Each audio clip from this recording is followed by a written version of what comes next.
Hello everyone. Explore and excel में आपका हार्दिक स्वागत है। एक ऐसा प्लेटफॉर्म जहां हम रोजाना आपके लिए लेकर आते हैं UGC net paper two tourism से जुड़ी ताज़ा और महत्वपूर्ण करंट अफेयर्स। अगर आप भी इस परीक्षा की तैयारी कर रहे हैं या टूरिज्म से रिलेटेड जुड़ी हर जानकारी को पाना चाहते हैं तो इस चैनल को ज़रूर सब्सक्राइब करें। आपके एक सब्सक्रिप्शन से हमें नई ऊर्जा और मोटिवेशन मिलती है और हम आपके लिए रोजाना ऐसी ही वीडियो तैयार करते हैं। और हाँ, टेलीग्राम चैनल से भी जुड़िए जहां आपको पीडीएफ नोट्स, एमसीक्यूज और अतिरिक्त सामग्री नियमित रूप से मिलती है। लिंक आपको वीडियो के डिस्क्रिप्शन में मिल जाएगा। तो चलिए आज की सभी महत्वपूर्ण खबरों पर विस्तार से चर्चा करते हैं बिना किसी देरी के। आज की हमारी पहली न्यूज़ जुड़ी है जम्मू एंड कश्मीर से, जहां पर पहलगाम आतंकी हमले के बाद कश्मीर टूरिज्म में रिकवरी के संकेत मिले हैं। अब इस न्यूज़ का बैकग्राउंड क्या है वो समझ लेते हैं। 22 अप्रैल 2025 को पहलगाम में हुए आतंकवादी हमले के बाद जे&के के पर्यटन क्षेत्र में भारी गिरावट आई थी।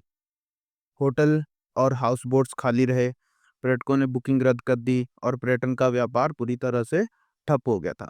लेकिन 23 जून 2025 तक सरकार और स्थानीय लोगों के प्रयासों से स्थिति में सुधार देखने को मिला। मुख्यमंत्री के अनुसार बाजारों में फिर से रौनक लौट रही है और पर्यटक धीरे धीरे वापसी कर रहे हैं। हमने लास्ट 2 मंथ्स में काफ़ी ज़्यादा न्यूज़ कवर की है कि किस प्रकार से सरकार ने कैंपेन चलाए हैं, किस प्रकार से होटल एसोसिएशन आगे आई है, किस तरीके से वहाँ पे फ्लाइट्स चलना शुरू हुई है।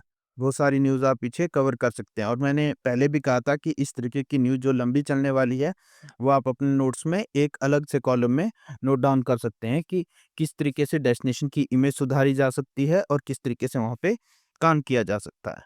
तो अब इसका इम्पैक्ट ऑन टूरिज्म देख लेते हैं इस न्यूज़ का। इस घटना ने टूरिज्म क्राइसिस मैनेजमेंट की महत्ता को उजागर किया है। कश्मीर का टूरिज्म सेक्टर अत्यंत रेजिलेंस मतलब लचीलापन दिख रहा है उसमें। होटल, ट्रांसपोर्ट, लोकल मार्केट और शिल्प उद्योग में धीरे धीरे गतिविधियां पुनः शुरू हो गई है। यह एक केस स्टडी बन सकती है किसी डेस्टिनेशन को हिंसात्मक मतलब आतंकवादी घटना के बाद कैसे पुनः स्थापित किया जाता है। और यूजीसी नेट रेलिवेंस के हिसाब से अगर हम देखें तो इसमें हमारा यूनिट 5 से tourist safety and risk management वाला टॉपिक कवर हो रहा है। यूनिट 6 से पिलग्रिमेज एंड कल्चरल टूरिज्म के साथ डेस्टिनेशन इमेज वाला टॉपिक हमारा कवर हो रहा है। अगर हम इस न्यूज़ से देखें कि किस तरीके का एमसीक्यू आ सकता है, तो एमसीक्यू इस तरीके से आ सकता है जैसे आपका क्वेश्चन रहेगा, पहलगाम हमले के बाद जून 2025 में पर्यटन पुनरुद्धार का मुख्य संकेत क्या था? तो इसमें आपकी ऑप्शंस रहेगी जैसे नई ट्रेनों का संचालन, मुख्यमंत्री का बाजार दौरा और बुकिंग्स की वापसी। आपकी थर्ड ऑप्शन हो सकती है हाउस बोट फेस्टिवल्स की शुरुआत, और या आपकी लास्ट ऑप्शन हो सकती है नया एयरपोर्ट खुलना। तो इसका वैसे जो आंसर रहेगा वो रहेगा बी, जिसमें मुख्यमंत्री का बाजार दौरा और बुकिंग्स की वापसी हुई है। कश्मीर का उदाहरण किस विषय के लिए उपयोगी है, ये भी आप जान लीजिए। इसमें 4 ऑप्शन मैं आपको दे देता हूँ जैसे eco tourism, crisis management, heritage tourism, the travel motivation. तो इसका आंसर हमारा रहेगा बी, क्राइसिस मैनेजमेंट। तो ये हमारा एक बहुत ही इंपॉर्टेंट टॉपिक है और एक बहुत ही इंपॉर्टेंट डेस्टिनेशन है जहाँ से हमेशा ट्रैवल की न्यूज़ बनती ही रहती है। तो आप इस पे नज़र बनाए रख सकते हैं, इसको अलग से आपके स्टडी के रूप में तैयार कर सकते हैं। कोई भी आपको आंसर लिखना हो, इंटरव्यू में कोई भी आंसर देना हो तो उसमें आप इन एग्जाम्पल्स का यूज़ कर सकते हैं। मेरा एक बार आपसे फिर से रिक्वेस्ट रहेगी कि अगर आपने अभी तक चैनल को सब्सक्राइब नहीं किया है तो काइंडली सब्सक्राइब करें, क्योंकि कई दिनों से मैं देख रहा हूँ कि नए व्यूअर्स तो आ रहे हैं लेकिन सब्सक्राइब नहीं कर रहे हैं। आप न्यूज़ तो कंटिन्यू देख रहे हैं लेकिन सब्सक्राइब नहीं कर रहे हैं। तो मेरी रिक्वेस्ट है कि आप चैनल को सब्सक्राइब करें ताकि हमें ऐसी ही मोटिवेशन मिलती रहे और हम आपके लिए रोज़ करंट अफेयर्स लाते रहें जो आपके लिए यूजीसी पेपर 2 टूरिज्म में फ़ायदेमंद है। तो चलिए चलते हैं आज की दूसरी न्यूज़ की ओर। आज की हमारी दूसरी न्यूज़ जुड़ी है फिलीपींस। फिलीपींस द्वारा पर्यटक भारतीय पर्यटकों के लिए वीज़ा फ्री यात्रा की अनुमति। अब इसका बैकग्राउंड अगर हम देखें तो फिलीपींस ने 8 जून 2025 से भारतीय नागरिकों के लिए 14 दिनों तक वीज़ा फ्री एंट्री की अनुमति दी है। यदि पर्यटक के पास America, UK Schengen, Australia, Canada या सिंगापुर का वैध वीजा है तो वे 30 दिनों तक रुक सकते हैं। यह फैसला भारत से आउटबाउंड टूरिज्म को आकर्षित करने के लिए लिया गया है।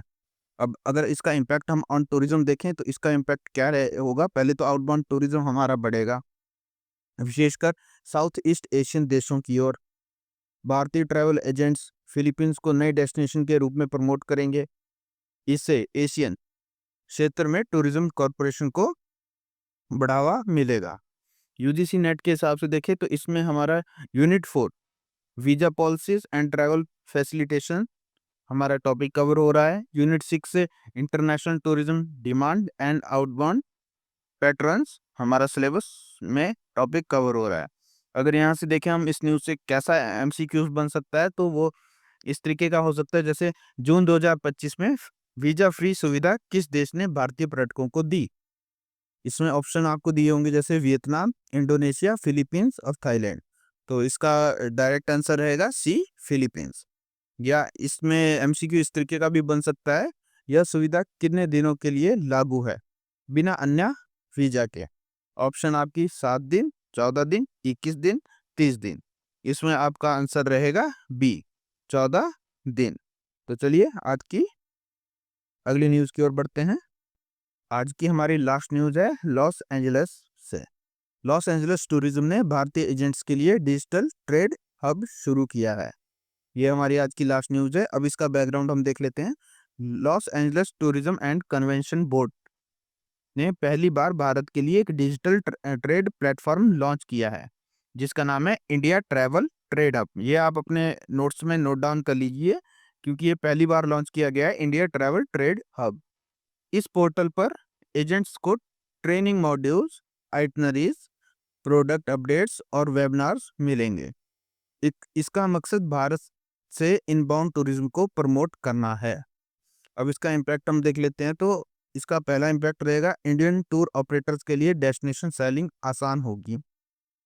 लॉस एंजलिस को एक ग्लोबल प्रीमियम अर्बन डेस्टिनेशन के रूप में स्थापित करने में मदद मिलेगी। अब ये ट्रैवल एजेंट्स के लिए है तो इससे क्या होगा, इससे B2B रिलेशन मजबूत होंगे और मास टूरिज्म को भी प्रोत्साहन मिलेगा। अब सिलेबस के हिसाब से अगर हम देखें तो यूनिट 6 से इंटरनेशनल टूरिज्म मार्केटिंग स्ट्रेटेजी हमारा टॉपिक कवर हो रहा है। यूनिट 7 से tourism trade and business models हमारा टॉपिक कवर हो रहा है। अगर यहाँ पे बात करें एमसीक्यूज की तो इस तरीके से पूछा जा सकता है, जैसे आपका क्वेश्चन रहेगा लॉस एंजलिस टूरिज्म ने किस देश के एजेंट्स के लिए ट्रैवल ट्रेड पोर्टल शुरू किया है। ऑप्शन आपके रहेंगे जापान, भारत, ऑस्ट्रेलिया, यूएई। इसमें आपका आंसर रहेगा बी, भारत। और सेकंड आपका एमसीक्यू बन सकता है इस पोर्टल का मुख्य उद्देश्य क्या है। आपके ऑप्शन रहेगी domestic training, B visa application, C international B2B promotions और डी एनवायरमेंटल गाइडलाइंस। तो इसका आंसर आपका रहेगा सी, इंटरनेशनल B2B प्रमोशन। अगर हम आज की न्यूज़ का निष्कर्ष निकाले तो आज की तीनों न्यूज़ पर्यटन की विभिन्न शाखाओं से ली गई है, जैसे सुरक्षा, इंटरनेशनल ट्रैवल मार्केटिंग और डिप्लोमेटिक रिलेशंस से जुड़ी हुई है। इनका अध्ययन आप अगर करते हैं तो यूजीसी नेट टूरिज्म के एस्पिरेंट्स को केस स्टडी, एमसीक्यूज और थ्योरेटिकली आंसर में काफ़ी ज़्यादा मदद मिलेगी, क्योंकि ये जो अभी कॉलेज में पढ़ रहे हैं उनको भी आंसर राइटिंग के लिए काफ़ी ज़्यादा इसमें न्यूज़ मिलती है। अगर आप उस हिसाब से अपनी आंसर राइटिंग सुधारते हैं, ऐसी केस स्टडीज आप अपने आंसर में देते हैं तो काफ़ी अच्छा आप स्कोर कर सकते हैं। तो आज के सभी महत्वपूर्ण टूरिज्म करंट अफेयर्स यही थे जो यूजीसी नेट पेपर 2 टूरिज्म की तैयारी के लिए बेहद ज़रूरी है।